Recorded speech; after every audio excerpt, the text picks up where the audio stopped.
اسی لیے حضرت علی کرم اللہ تعالی وجہہ سے ایک آدمی نے آ کر سوال کیا کہ حضرت انسان مجبور ہے یا مختار ہے؟ حضرت علی نے فرمایا کہ اپنا ایک پیر اٹھا کے کھڑے ہو جاؤ. اب وہ ایک پیر پہ کھڑا ہو گیا، ایک پیر اٹھا لیا اوپر. حضرت علی نے فرمایا کہ دوسرا پیر اٹھاؤ. اس نے کہا دوسرا تو نہیں اٹھا سکتا. فرمایا اتنے مجبور ہیں، اتنے مختار ہیں. دیکھو کتنی اچھی مثال دی. مجبور بھی ہے انسان لیکن مختار بھی ہے انسان. کرنے کا اللہ نے اسے اختیار و پاور دیا.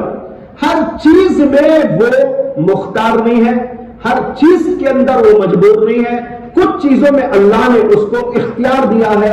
جن چیزوں میں اللہ نے اس کو اختیار دیا ہے ان چیزوں کو اپنے اختیار سے انجام دیتا ہے، لیکن اس کا اختیار بھی اللہ کی تقدیر کے ماتحت ہوتا ہے. یہاں عام طور پر جو شبہ ہوتا ہے اور بڑے بڑوں کو ہوتا ہے، پڑھے لکھوں کو بھی ہوتا ہے، وہ یہ ہے کہ بہرحال کچھ بھی ہو تو ہم تقدیر کے ماتحت تو ہو گئے. جب تقدیر کے ماتحت ہو گئے تو مجبور ہو گئے. اب جب ہم جو بھی کام کرتے ہیں تو وہ تقدیر ہی کی وجہ سے ہوتا ہے، تو ہم تو کچھ نہ کچھ بہرحال مجبور تو ہیں ہی. یہ عام طور پر شبہ ہوتا ہے.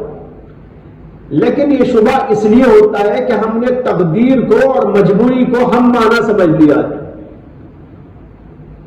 تقدیر کے معنی ہی ہم نے مجبوری سمجھ لیے، اس لیے یہ اشکال پیدا ہوا.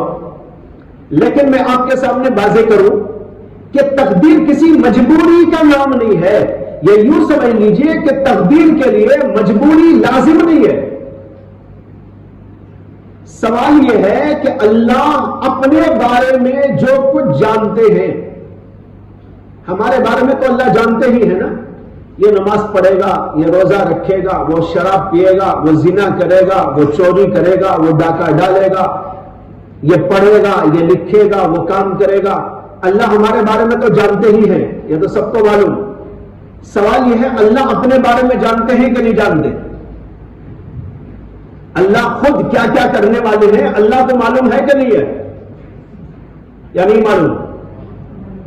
ارے ہمارے بارے میں اللہ جانتے تو اپنے بارے میں نہیں جانے، ایسا کیسا ہو سکتا ہے؟ تو اللہ تو اپنے بارے میں بھی جانتے ہیں. میں فلاں تاریخ کو فلاں آدمی کو پیدا کروں گا، میں فلاں تاریخ کو فلاں آدمی کو موت کے گھاٹ اتاروں گا، میں فلاں جگہ پر ایسا کروں گا، فلاں جگہ پر ایسا کروں گا. اللہ کو یہ علم ہے نا. اب سوال یہ ہے کہ اللہ اس کام کے کرنے میں مجبور ہے یا مختار ہے؟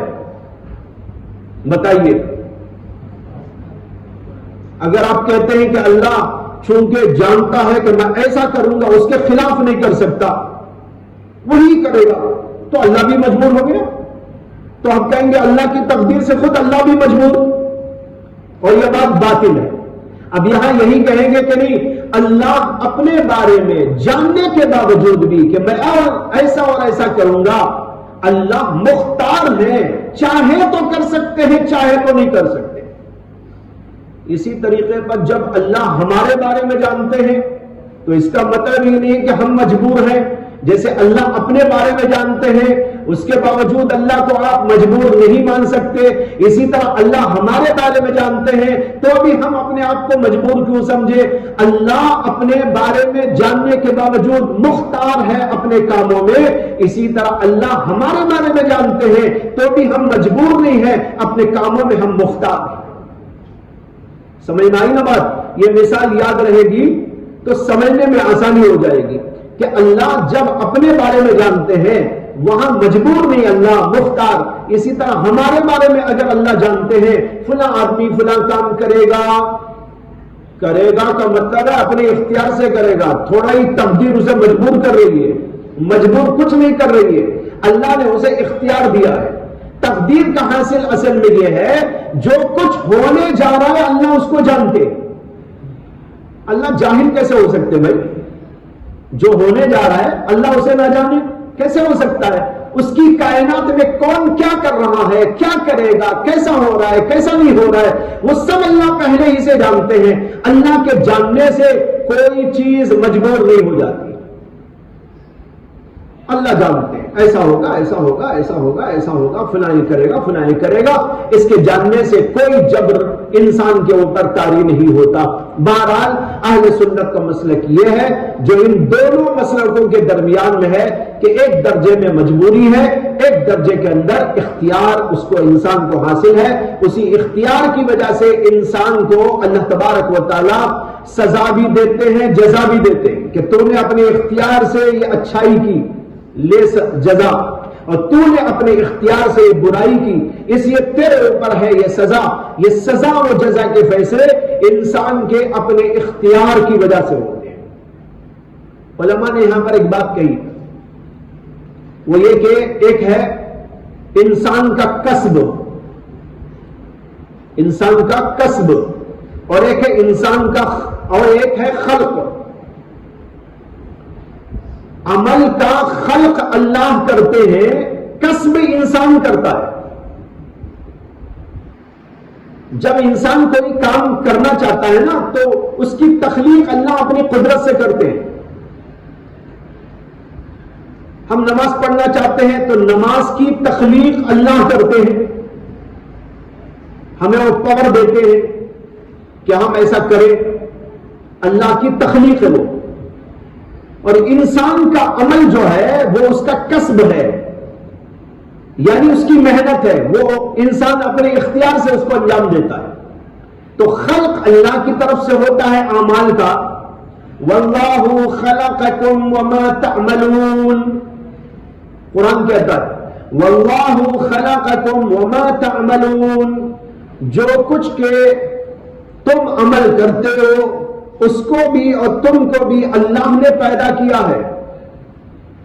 اب دیکھیے اس کے اندر صاف ہے واللہ خلقکم، اللہ نے تم کو پیدا کیا، وما تعملون، جو تم عمل کرتے ہو وہ بھی اللہ نے خلق کیا ہے، اللہ ہی اس کو پیدا کرتا ہے۔ لیکن اللہ پیدا کرتا ہے لیکن کسب انسان کا ہوتا ہے اپنے اختیار سے، اس لیے اس کے اوپر اسے پوچھ ہوتی ہے۔ میں نے حضرت اب شاہ غرض صاحب نور اللہ مرقدہ سے اس کی ایک عجیب مثال سنی۔ حضرت تو واقعی مثالوں کے بادشاہ تھے، بڑی بڑی باتوں کو چھوٹی چھوٹی مثالوں سے سمجھا دیتے۔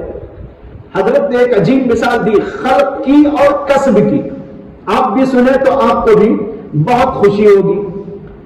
وہ یہ ہے کہ حضرت نے فرمایا کہ دیکھو بھائی یہ لائٹ جل رہی ہے، ایک لائٹ جل رہی ہے، آپ اسے بند کیسا کرتے ہیں؟ سوئچ آف کر دیتے ہیں، سوئچ آف کر دیا تو بند ہو گیا، آن کیا تو لائٹ آ گئی۔ لیکن یہ اسی وقت میں جلے گی جب پیچھے سے کنیکشن موجود ہو۔ کنیکشن تو کچھ بھی نہ ہو، یہاں پر آپ دباتے رہے، کبھی لائٹ آئے گی؟ پنکھا چلے گا؟ نہیں چلے گا۔ پیچھے سے کنیکشن پاور ہاؤس سے ہونا چاہیے، پاور ہاؤس سے جو ہے اس لائٹ کا کنیکشن ہوگا اور یہاں پر آ کر اس کا سوئچ لگایا جائے گا، وہ پاور سے تعلق اس سوئچ کا بھی ہوگا، اور جب یہ سوئچ آن کریں گے تو لائٹ جلنا شروع ہو جائے گی، جب ہم بند کریں گے تو بند ہو جائے گی، لیکن پاور پیچھے سے موجود ہے۔ حضرت نے فرمایا کہ اسی طریقے پر خلق کی مثال اس پاور کی سمجھو جو پیچھے سے آ رہا ہے، اور کسب کی مثال ایسا سمجھو جیسے کہ آپ آف اور آن کر رہے ہیں۔ اس طرح انسان جب نماز پڑھتا ہے یا کچھ اچھا اور برا کرتا ہے، وہ برا کرنا اچھا کرنا ایسا جیسے سوئچ آن کرنا آف کرنا، اس میں اس کا دخل عمل ہے نہیں ہے نا؟ وہاں تک تو اس کا عمل دخل ہے، لیکن پیچھے سے کچھ تعلق نہ ہو تو بھی کام نہیں چلتا۔ اسی طرح پیچھے سے تقدیر کا تعلق نہ ہو تو بھی انسان کچھ نہیں کر سکتا۔ تعلق ہے اس کا اس پاور ہاؤس سے، یعنی اللہ کے علم سے، وہیں سے وہ آ رہا ہے، لیکن یہ آنے کے بعد یہاں آپ کو کچھ کرنا پڑتا ہے۔ جب آپ یہ کریں گے، سوچ یا آن کریں گے لائٹ آن ہو جائے گی، بند کریں گے تو وہ بند ہو جائے گی۔ اسی طرح وہاں سے وہ پاور آتا ہے آپ کے اندر، وہ قدرت اللہ نے رکھی ہے، اس کے ذریعے آپ پھر یہاں اپنے عمل کو اختیار کرتے ہیں، اپنی قدرت کو استعمال کرتے ہیں، تو عمل اور اس قدرت کے نتیجے میں آپ کا عمل سرزد ہوتا ہے اور اس کے اوپر اللہ جزا و سزا کے فیصلے دیتے ہیں۔ کتنی پیاری اور بہترین اور آسان سی مثال ہے، اس کو سمجھ سکتے ہیں۔ خلق اوپر سے ہوتا ہے، کسب انسان کی طرف سے ہوتا ہے۔ کسب کی مثال ایسی ہے جیسے کہ سوئچ کا آن کرنا اور آف کرنا، ایسی اور بہت ساری مثالیں سوچیں تو آپ کو سمجھ میں آتی رہیں گی۔